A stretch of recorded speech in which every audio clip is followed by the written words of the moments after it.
That's great. I'm now very pleased to introduce this evening's speaker, Kirsty Neller. Kirsty is an associate lecturer at Middlesex University in the Department of Psychology, and she's also working on her PhD. She's going to share her fascinating research into the Kittiwake population on the island of Lundy. This project started in 2015. It's a long-term project, and she's going to share some of the findings and some of the research with us tonight. I'm going to stop sharing my screen now, and I'm going to hand you over to Kirsty.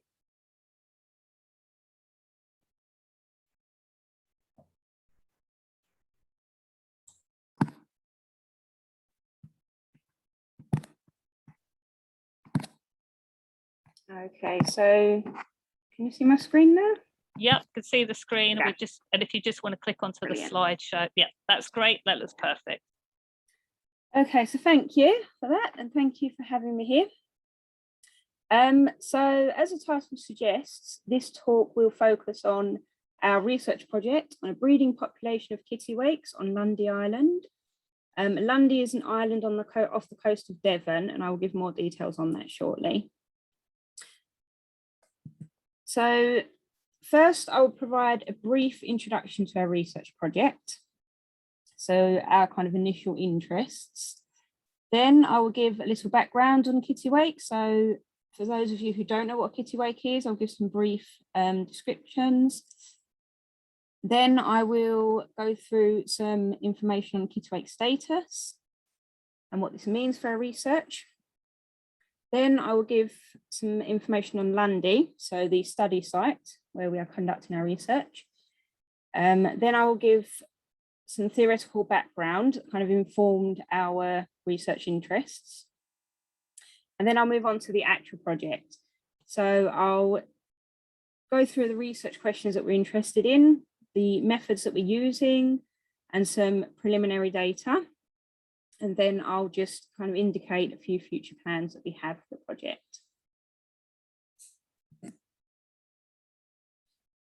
So broadly, we are interested in behaviour at the nest of the kittiwake.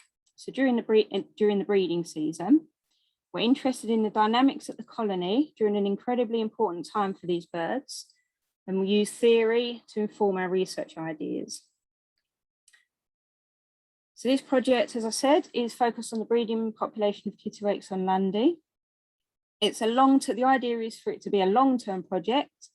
So we started collecting data in 2015, although we had been observing the colony before that. So the Kittiwake team, the people that are currently working on this research, and form part of the Middlesex Behavioural Science Lab, are Tom Dickens, who is my research supervisor, and myself, Amanda Mead and Warren Horrod Wilson, who are both conducting research on the kittiwakes but have slightly different research interests, but they all kind of complement one another. So my supervisor's father actually started working on kittiwakes quite a few years previously, in the 80s and 90s, I believe, on a population of kittiwakes on Lundy that no longer exist. So we are studying a different colony on Lundy. The project is called Life on the Edge. And as I said, it's a long-term project starting in 2015 and continuing for as long as we were able to. So I have been going to Lundy since 2009 as a student. I returned as a field teaching assistant, and now I go along as a staff member and a research student.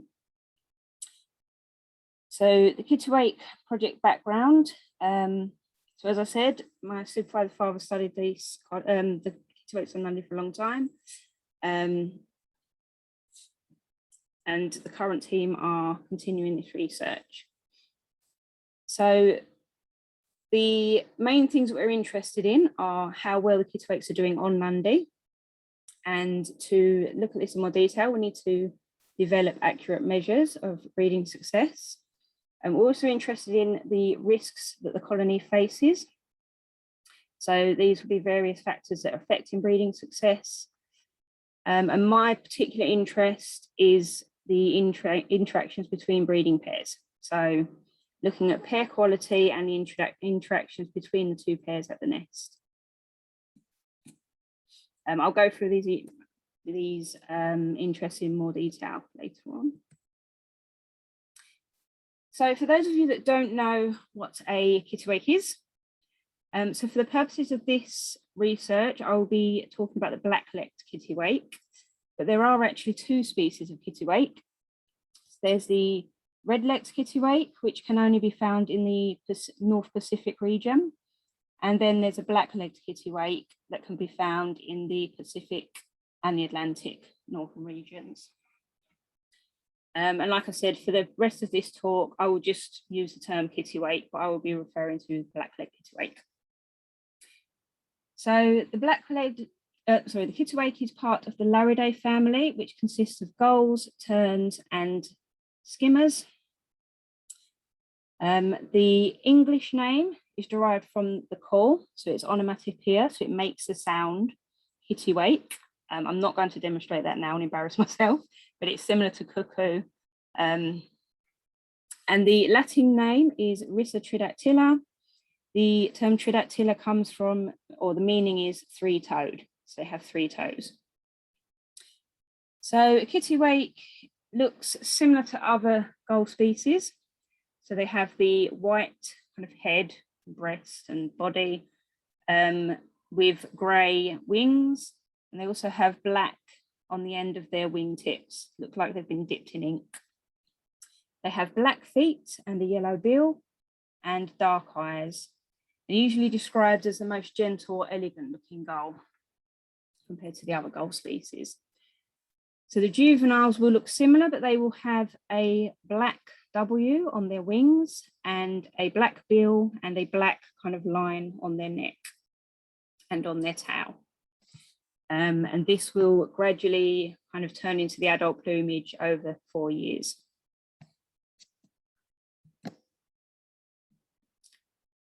So some key kind of behavioural characteristics of kittiwakes. So I'm focusing on the nest, the breeding site, because that's where our research takes place. So kittiwakes are pelagic species. So unlike most gulls, they are a true seagull. So they do spend most of their time out at sea. They return to the nest around March time, and then kind of reconnect with their partners, start building the nest in April, lay their eggs in May, around May time, and then the incubation period lasts from around May, June. And the chick stage is from June, July time, and fledging, when the chicks leave the nest, is around late July, early August. So they are colonial nesting bird. So they do breed in groups, large groups. You can see some on this photo here. So they're a seasonal breeder. So they breed at a particular time of the year.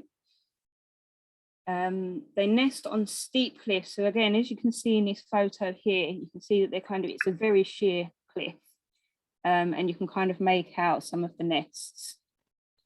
And they really are very steep. So this is an anti-predatory adaptation to protect them from predators. So the nests are made out of mud, seaweed, and other kind of vegetation packed down together, and then they'll form a kind of deep egg cup for the eggs. They're a long-lived species, so they can live up to 28 years. And this is important when we look at the kind of reproductive decisions that they make later on. So they're a monogamous species. So they will pair up with the same pair each year and with the same partner each year. And they also have high nest fidelity. So they will return to the same nest every year. They will divorce occasionally. So Coulson recorded a 25% divorce rate, and a slightly earlier paper recorded a 19% divorce rate. And divorce tends to happen after poor breeding success. But what will usually happen when they divorce, they will still nest very close by to their original nest. So the incubation period, so when the birds are sitting on the eggs, this lasts for around 27 days. And they fledge from 35 days from hatching.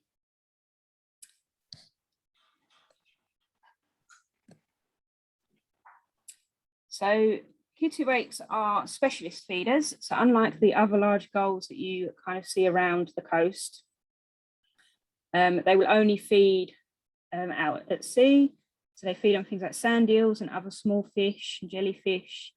They will not eat anthropogenic food. So they will not take food from humans. There are very few colonies. I think the most famous one is in Newcastle that nest slightly inland, but the rest are exclusively on the coast. But even the birds that are nesting slightly inland will still go out to sea to forage. So they are surface feeders, so they only feed in the first kind of half a metre of the sea surface. This is unlike other birds that nest close to the kittiwakes, who will kind of dive quite deep for their food. But kittiwakes will stay on the top for food. So this makes them, they're considered an ideal indicator species for the quality of the ocean for these reasons. So if there's a drop in food or poor quality in the food, then this will be noticeable in the kittiwakes quite quickly. So they're central place foragers, which means that they will go out to feed, forage, find food for the chicks, and they must return to the nest to feed their chicks. So they don't take the chicks with them. This is also important in terms of looking at the kind of bond between the pairs, and so stuff that I'm going to talk about later on. So, as I said, foraging strategies and restrictions that come with being specialist feeders, surface feeders, and central place foragers are important to consider in terms of the fact that they have to forage and come back and feed the chick. So kittiwakes are the world's most common gull species. They're found, as I said earlier, they're found across the North Atlantic and North Pacific regions. So the UK population estimate is around 378,000. That's on the JNCC website. But despite being the world's most common gull species, they are in serious decline. So they have been listed as vulnerable in Europe. They have been moved from least concern to vulnerable on the ICUN list. They have been red listed in the latest Birds of Conservation Concern. And they have been put or suggested to be at risk of extinction by the State of Nature report by the RSPB. There were some articles in the news a couple of years ago that mentioned the collapse of colonies, particularly northern colonies. So they're really not doing well. So the criteria for deciding on whether a species should be placed on the green, amber, or red list, according to the Birds of Conservation Concern, are things like the conservation status globally, as well as within Europe and the UK, and the historical decline of the species. So there has been a long-term decline in the species and more recent declines. So the range and population trends and localized distribution and their international importance. So this is just a graph taken from the JNCC website. You can see it shows a decline, although last maybe year looks like a slight increase. So the blue line shows the Scotland trends, black line shows trends in England, and the orange line shows the trends in Wales, and the red line is just the general UK trend. So why are kittiwakes in decline? Much research associates this decline to climate change and changes in food availability. So the decline is largely associated with changes in sand eel availability, rising sea temperatures, and more local populations, the decline has been associated with nearby commercial fisheries. So overfishing and kind of causing a reduction in the availability of their food. But much of this work is conducted on northern populations. So most of them are kind of on the Scottish, the sort of northwest populations. And McMurdo Hamilton stated that there's not much known about the Kittiwake colonies in the south. So this is where we have decided to focus our interest on. Research also suggests that it's breeding, the kind of during the breeding season where the issue lies rather than adult mortality. So again, this is what we're kind of focusing on, the kind of what's happening during the breeding season. So study sites, this is another photo of Lundy. The first photo in my talk was also of Lundy. This is the west coast. So you can kind of see some sheer cliffs here where breeding birds would nest. So Lundy is an island off the coast of North Devon in the southwest of England. It's around 3 miles long and half a mile wide at its widest point, and the plateau is around 400 feet above sea level. So Lundy has a diverse range of flora and fauna, with many birds using the cliffs and surrounding waters for nesting and foraging. So the sheer rocky exposed cliffs that you can see here on the west coast are ideal breeding places for several seabird species. So you'll find kittiwakes, guillemots and razorbills on the steep cliffs, and puffins nesting in the burrows on the grassy slopes just above the rocky cliffs. There are also a number of larger gull species nesting on the cliff buttresses, including herring gulls, lesser black-backed gulls, and also great black-backed gulls. So there's quite a lot going on here during the kind of May, June, July months.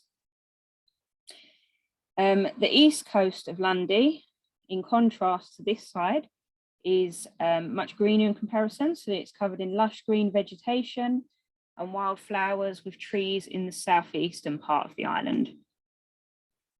But our research is focused on the kind of northwest side of the island.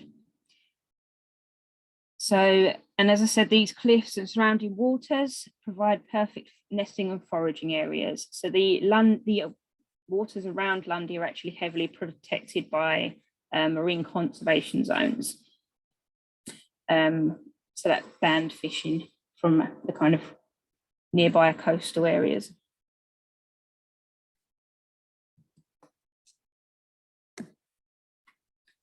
So here is just a map to kind of show you the island. So the image on the right-hand side shows the entirety of the island, and it's kind of the northwestern point where we conduct our research. And the image on the left is kind of a more close-up image showing where our research site or our observation site is. Okay, so Kittiwakes on Lundy. So as I mentioned before, Kittiwakes are in decline across the UK, but they are also in decline on Lundy. So there is a similar trend in the Kittiwake population on Lundy. So this graph shows some historical data. So you can see in 1939, there were around 3,000 pairs on the island, or parentally occupied nests, which is a standard measure. And then if you look at 2004, I think there were 127 nests. So really quite an extreme decline over the years. Our current research project, as I said before, we're collecting data from 2015 onwards. It's a long-term project so that we can see what's going on kind of over several years rather than just a couple of years.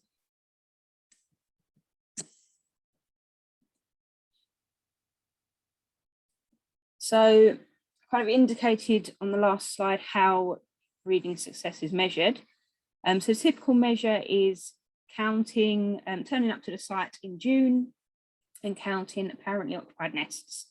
So nests where it looks like there's kind of enough material possibly lay an egg.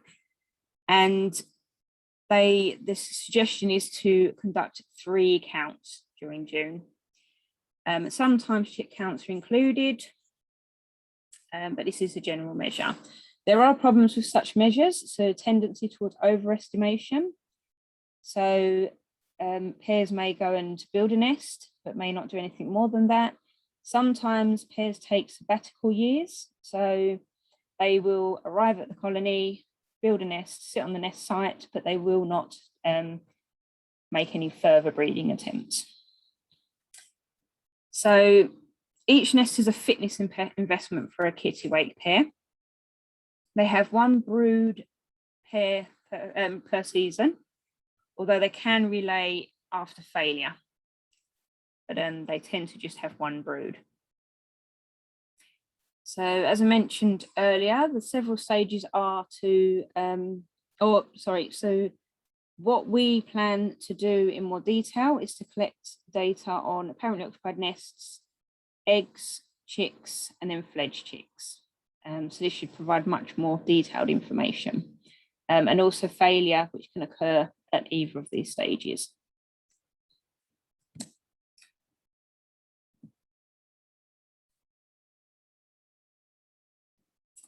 So I'm just going to give some brief theory so that our kind of research questions make sense. So life history theory attempts to understand and explain how an organism maximizes their fitness through natural selection and other evolutionary processes. The availability of resources an individual may have to grow, survive, and reproduce tend to be limited.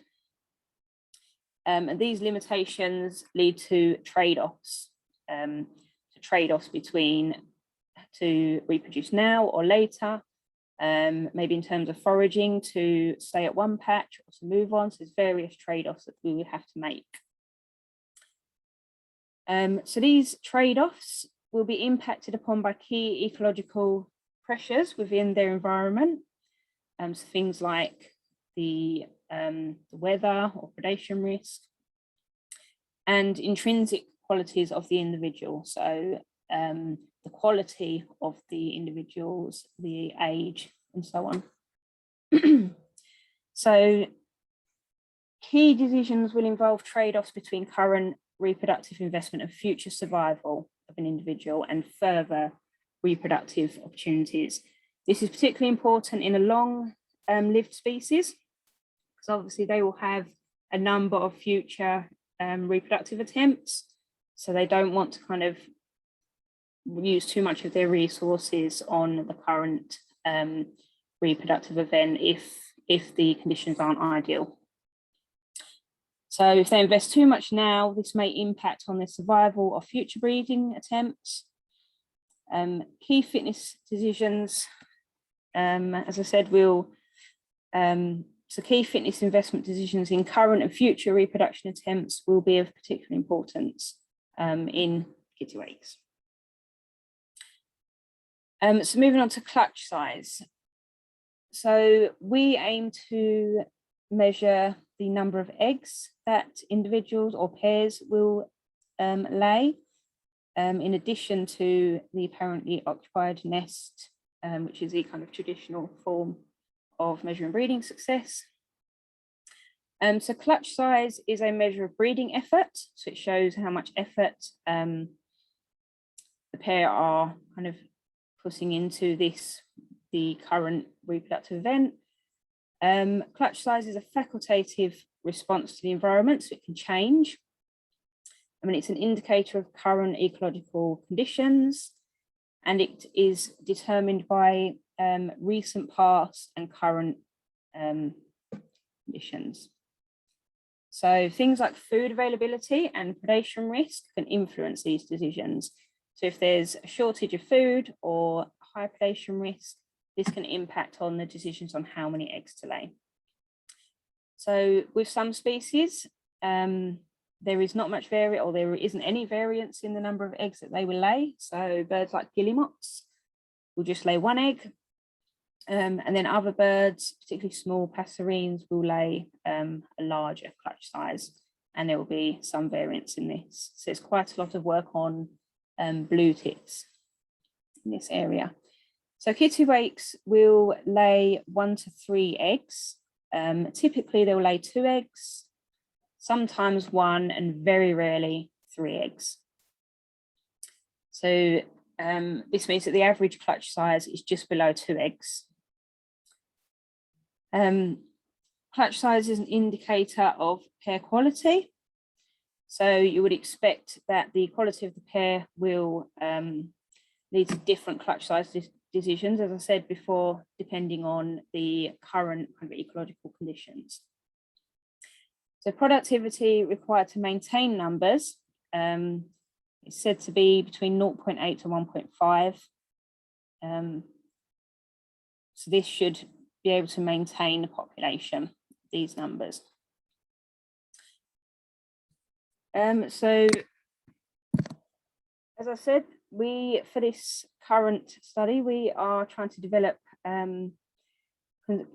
accurate measures of breeding success. So a consistent method of tracking productivity, including the addition of clutch count, should contribute to a more accurate and detailed insight into productivity and the reproductive decisions for the breeding season. So taking all of this into account, kind of monitoring the number of eggs that kittiwakes will lay should give us some indication on how well they're doing. So another factor that we're interested in looking at is risk to the colony and the features of the colony, so physical features of the colony. So as I said before, one risk to the colony is food shortage, and this decline is largely associated with a fall in sand eel availability. So chicks tend to be chicks, so sort of July time. Chicks are fed on year 0 sand eels. So if there's a change or a shift in when this food is available, that can impact on the food that the chicks are receiving at the nest. Predation can also have an impact on the success of the birds at the colony. So on Lundy, there are corvids, so there are ravens, carrion crows, etc., that may take eggs. Large gulls will kind of hop down and take eggs. And also peregrine falcons, and gulls will also take chicks, sorry. And peregrine falcons may take adults as they're kind of flying in and out. Weather is also an issue. So if there are windy, stormy conditions, then this can kind of wash away the nests and lead to heat loss in young chicks. And also on the other end of the spectrum, heat stress can also cause the chicks to become too warm and lead to the chicks dying. So as I mentioned earlier about food stress, due to the kittiwakes being central place foragers, this does mean that they have to kind of go back and forth for food. And if there's not enough food available, this can become an issue.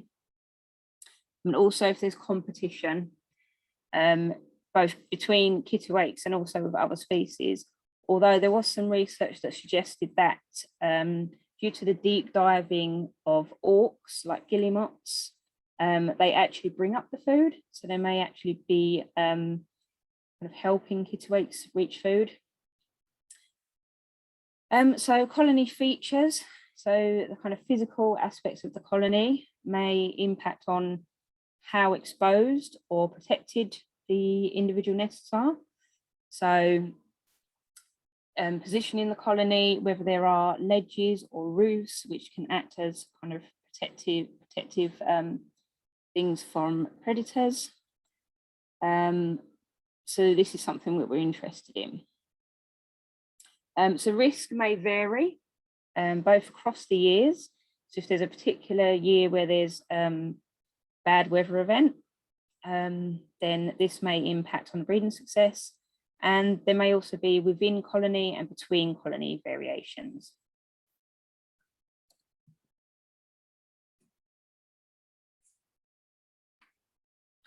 So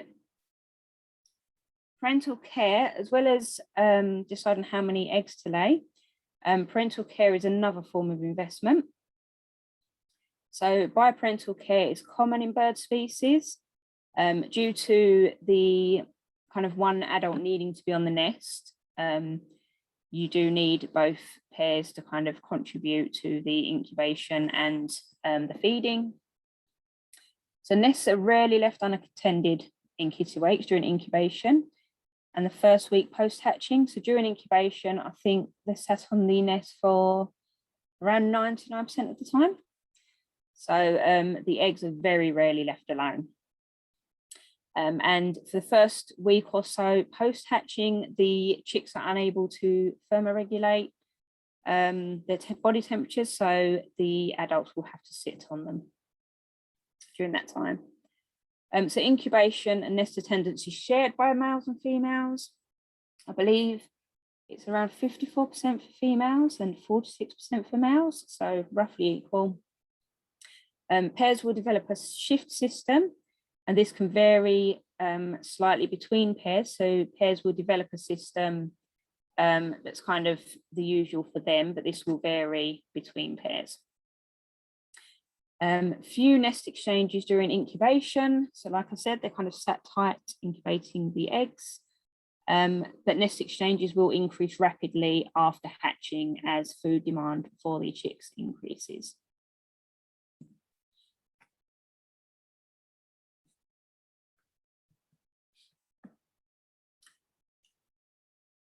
So kittiwakes display a variety of different behaviours at the nest.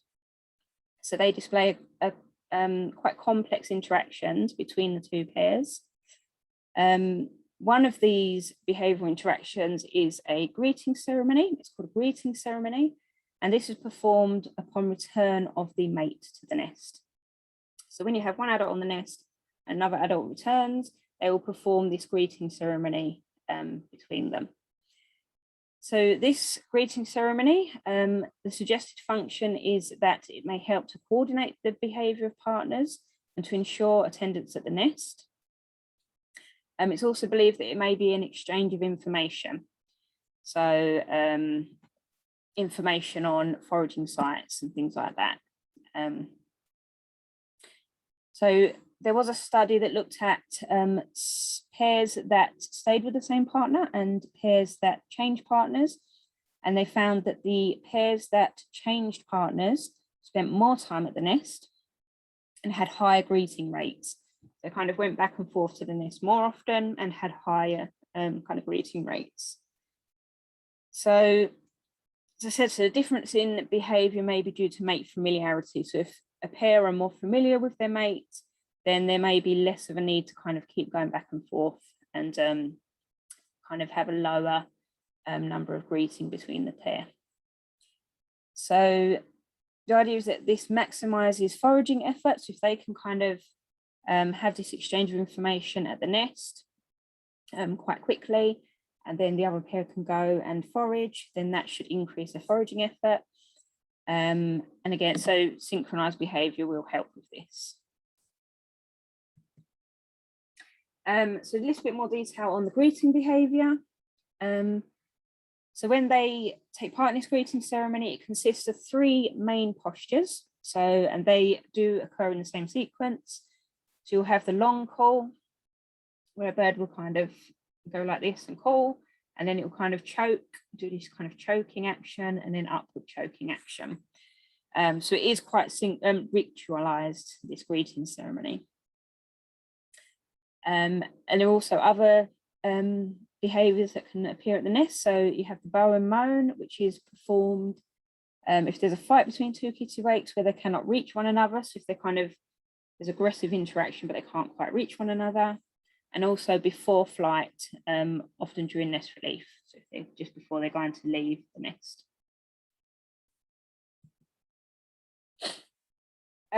So now I'm going to focus on the current study and our research aims. Hopefully that information will kind of help in kind of understanding the rationale for our study. So we're interested in kind of monitoring the breeding success at these, at several colonies on Lundy. So to do this, we need to develop accurate fitness measures to track breeding effort across the breeding season. And we want to kind of have more more detailed measures. So instead of the typical apparently occupied nest, which is used in general surveys, often due to time restraints and volunteer constraints. But we'll be using apparently occupied nests, the number of eggs, so the clutch size, and also the number of chicks that result from the eggs. We'll also be monitoring egg loss and nest quality, so how well made the nests are. We are monitoring risk to the colony, so the weather, predation, and food availability. I will go into more detail about the methods that we use for each of these in a moment. And we're also looking at the physical features of the colony. So looking at whether individual nests are more exposed or more protected. And finally, my interests. So the above two are kind of more general interests for the whole of our group. My individual interests are looking at interactions between the pairs at nest. So are there key behavioural differences that can indicate the quality of a pair of nesting birds? So this is related to the greeting ceremony behaviour. We're also looking at, so kind of combining all of this, we're looking at, we're interested in colony variation. So variation kind of between the colonies that we're studying and also within the colonies. And we're also interested in variation across the years. So that's why this is a long-term study. So just a little look at our study sites. Just checking time. So this is our first study site. So we've been studying this site since 2015. Although general observations were conducted for several years previously, but the kind of formal data collection started in 2015. You can see the kind of actual colony highlighted in red. And then we have 3 more colonies here. So this is kind of just around the corner from the previous colony. So I should also maybe mention the name. So this is Aztec Zorn. And this is Aztec Bay. So you have panel 1 on the left, panel 2 in the middle, and panel 3 on the right-hand side. And as you can see in all of the photos, they all have kind of slightly different kind of physical features. So in terms of the direction they're facing in and how protected they are from weather and how accessible they are to predators. So this is something that we're kind of really trying to delve into. Okay, so I'm just going to run through the methods that we are currently using. So the initial visit, we turn up to our site, we map the colony, we tend to draw our own maps. I have an example here. It's not supposed to be pretty or artistic. It's just basically, it's supposed to be quite basic so that we can kind of still work out the nests if we sit in slightly different positions. So you don't want too many details on the image on the map. And also drawing the maps helps us kind of really get to know the kind of features of the colony. We then number each nest. The number system changes every year because as we're kind of going through and counting, it's nice for them to kind of be in order. So we change the numbers each year, and then they are converted into one central kind of spreadsheet afterwards. So then so the methods for collecting data on the apparently occupied nests, eggs and chicks. So we'll turn up and do the initial counts. we'll conduct the RSPB survey, which is using these codes and descriptions in the table here. So you would put an I if there's an apparently incubating adult, so an adult sitting on the nest. C/ and then a number of eggs if you can see how many eggs there are. C/0 if it's an empty well-built nest with an adult in attendance, and C/X if there's a well-built nest with an adult but you can't see how many eggs there are. We also collect photographic data, so we take photos of the colony as a whole, each colony as a whole, and also individual nests. So this helps compare across years, and it also helps us confirm our nest numbers later on. So to kind of look into the risk to the colony and the features of the colony, we collect data. Oh, I should actually mention.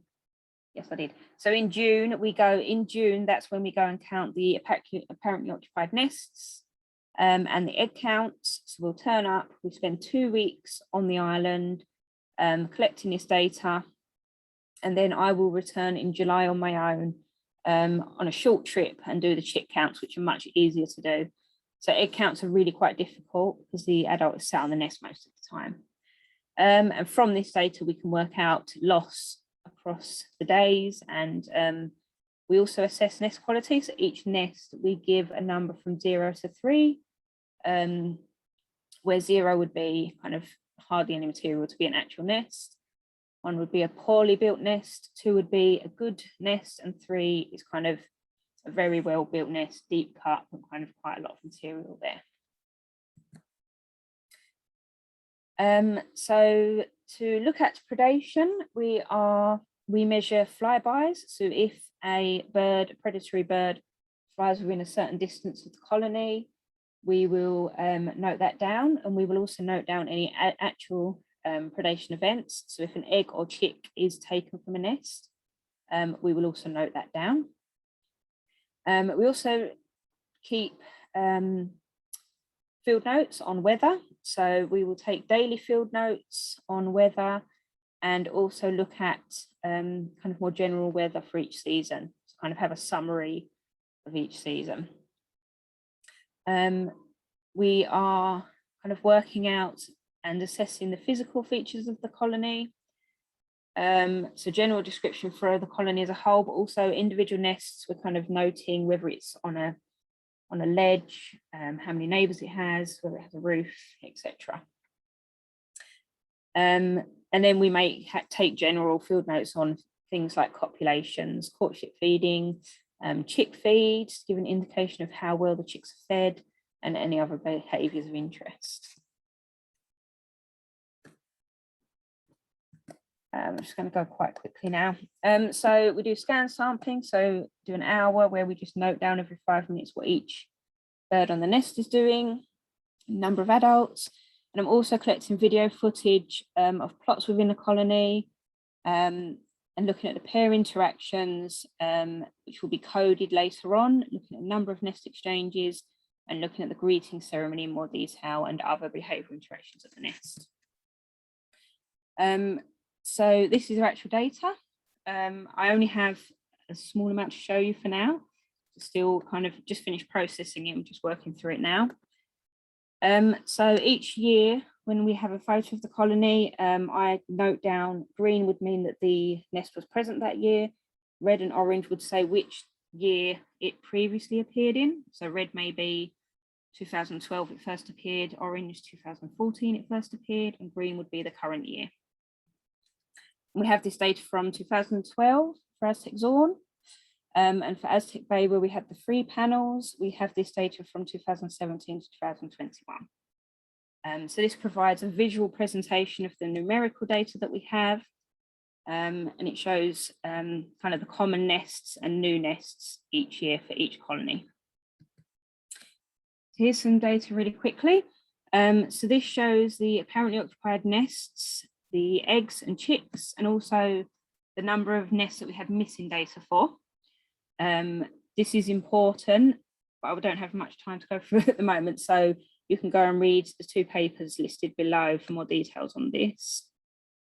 But you can see this colony is in decline, clearly. Then we have Aztec Bay Panel 1 here, which is a bit more mixed, so it tends to kind of be generally consistent. Then here we have Panel 2. It's kind of up and down a little bit. And Aztec Bay Panel 3, sorry. And again, a little bit mixed. So you will notice that in 2017, there was a lot of missing data because there was a storm, which kind of stopped us from collecting much data. Here it shows the average clutch size for a colony. So we have Aztec Zorn where we had a couple more years data. So clutch size is kind of not too bad. And it tends to be increasing for the Aztec Bay panels. But then here we have the Aztec Zorn and Aztec Bay panels. You can see Aztec Zorn has much lower productivity. So this is the number of eggs that have converted to chicks. And you can see here that, yeah, so Aztec Zorn really has quite a low productivity rate compared to the others, but none of them are great. None of them are above 1.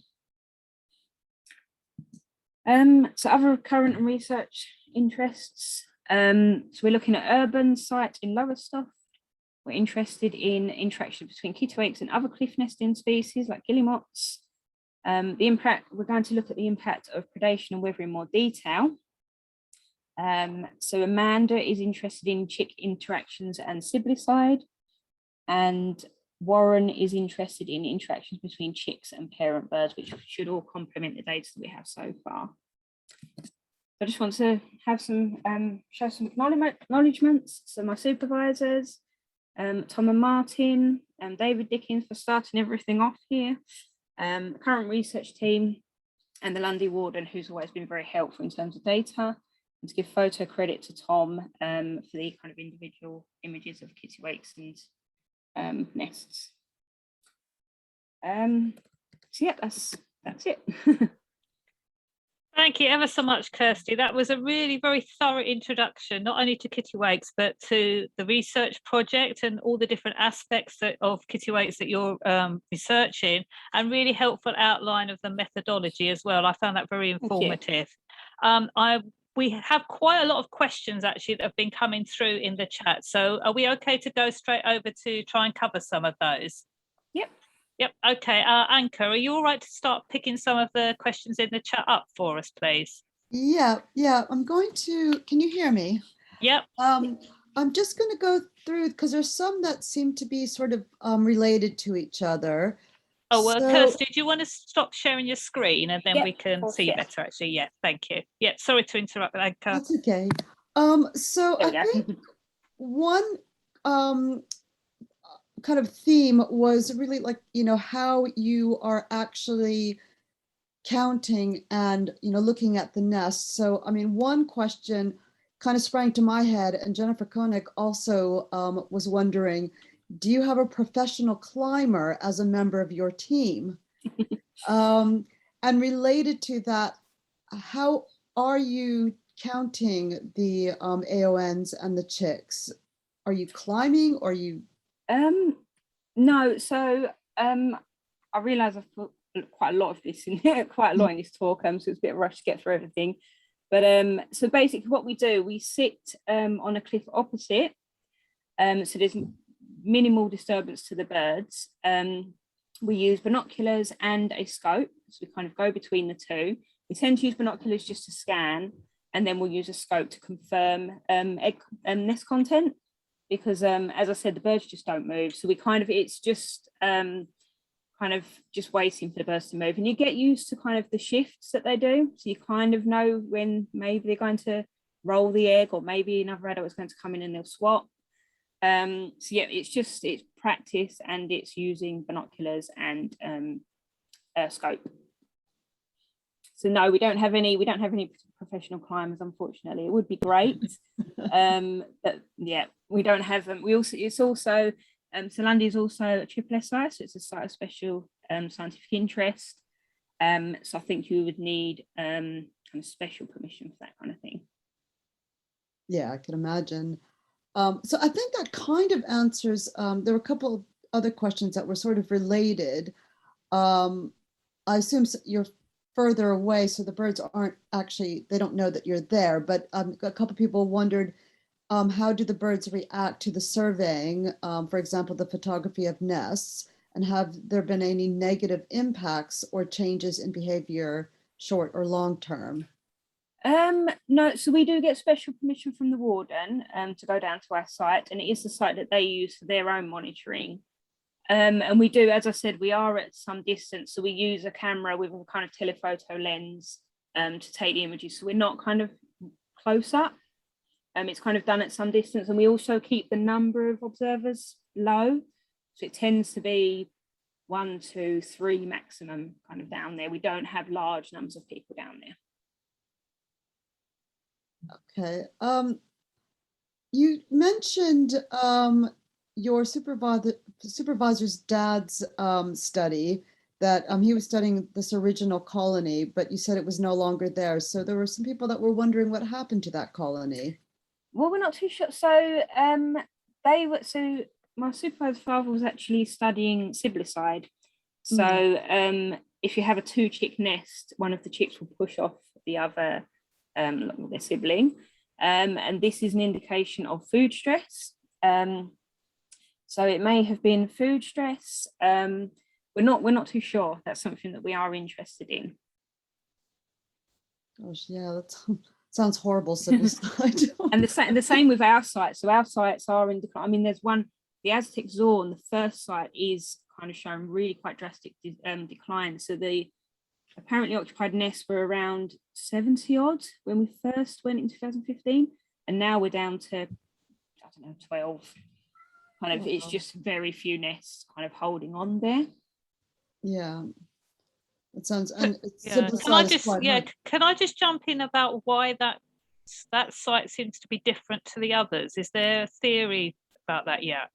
So we have seen predation there. So gulls, it's not as steep as the other sites. And there are kind of ledges where large gulls, we've seen, there was one year where we see quite a few predation attempts and a couple of successful attempts. And the gulls will kind of land above the nests and kind of work their way down. So they're kind of clumsy doing it, but they work their way down and then they'll take the eggs and chicks. On the other side, there's actually, so the kind of better colonies, one's doing better, there's quite a few guillemots there. So we're wondering whether they kind of act as some kind of buffer. So we do see quite a lot of predation attempts there. The issue is when the guillemots leave the nest, which is slightly before the kittiwakes, then the gulls can kind of, the warden has said that he kind of sees the large gulls kind of moving around the kittiwakes. And some of the kittiwakes nests on that side are quite easy to get, but there's quite a few that are quite difficult for predators to reach. And also weather. So this side, the side that's not doing so well, perhaps more exposed, especially to the heat, whereas the other side is slightly more sheltered. Thank you. Anka, we've probably got time for maybe 1 or 2 questions, and that'll probably be all we can manage. So can you pick out a couple more things? Yeah, there's a couple, there are quite a few interesting questions, but there was one from Olivia who asked if they return to the same nest each year, how would you look at changes to each pair's condition or behavior if they are numbered differently each year? So in an ideal world, we would love to have them ringed. This would be amazing. So we do use a kind of nest site as a data point because they do have high nest fidelity. But it is difficult. There was a paper that kind of looked at, you could look at the black markings on the tip of their wings and kind of identify the individual birds, but we haven't tried that yet. But yeah, we do. This is kind of something that we would like to do. And actually our lowest soft site, they do ring the birds there So we have an urban site in Lowestoft that we also go and collect data there. And quite a few of the birds are ringed there, which is very good. And some of them have kind of locators and stuff. Okay, that actually answers, somebody did actually ask if the birds were banded. So now we know. So on Lundy, no, but in Lowestoft, yes. Yeah.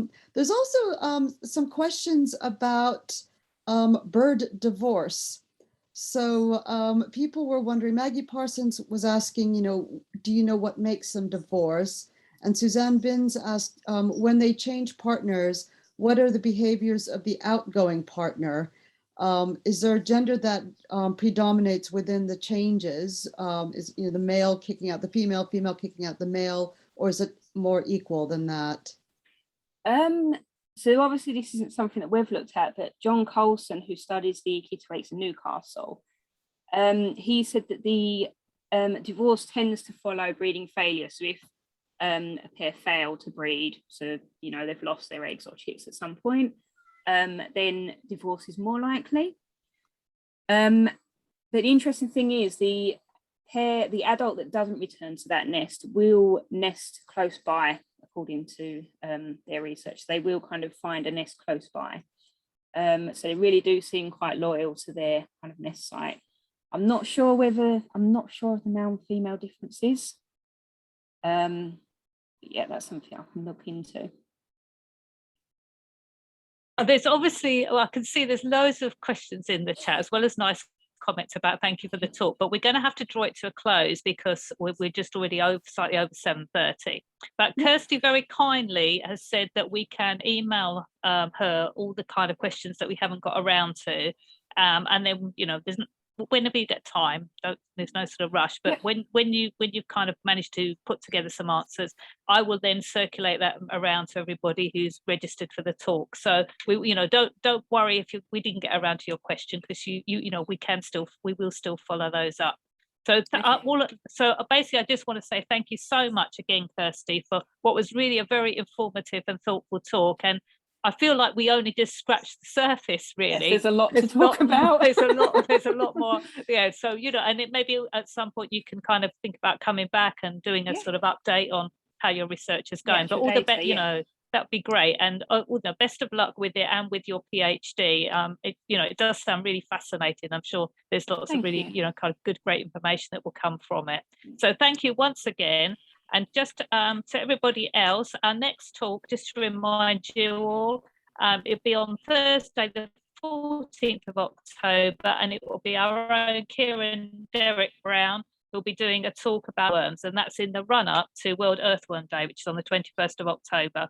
Few people realise that we have 29 different species of earthworm in the UK, all with different requirements and different benefits. So Kieran's going to provide tips and guidance on how you can improve earthworm diversity and abundance within all kinds of gardens. It should be another great talk, and do sign up if you'd like to attend.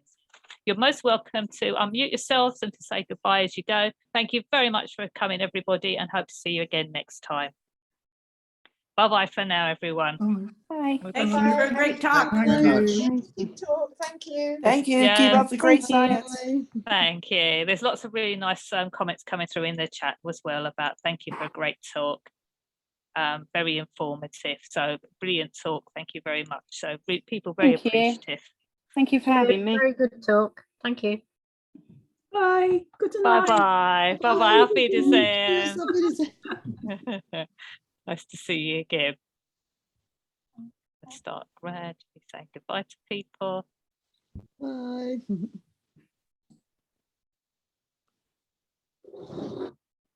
Bye-bye, everybody. You have my email address, don't you? Yes, so I do. Yeah, so we'll make sure that we copy. Anchor, are you all right to copy the chat? Would that be?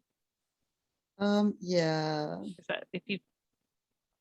Yeah, then and then you did it really nice. So you just put the questions together, because obviously there's other bits in the chat as well, which probably I don't need to know. Yeah, so what we're doing, and within a few days, we'll kind of put it together and email you. I'll also let you know when the recording's ready. Okay. Oh, I should have stopped recording. Sorry, Keith. Whoops.